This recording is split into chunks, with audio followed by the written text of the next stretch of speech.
Hello everyone. তো এখন আমি ছাদে চলে এসেছি, আর ছাদে কিন্তু আমি অনেক ড্রাগন গাছ লাগিয়েছি।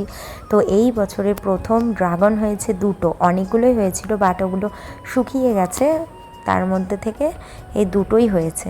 তো এখন দেখলাম বেশ পেকেও গেছে, কিন্তু এই বছরের ড্রাগনটা খুবই ছোট হয়েছে। তো তুলে নিই, কারণ হনুমানের যা উৎপাত হয়েছে, কখন ছিঁড়ে নিয়ে চলে যাবে আর কপালে জুটবে না। তাই এখন ড্রাগনগুলো ছিঁড়ে স্নান করব, গোপালকে ভোগ দেব, তারপরে খাবো।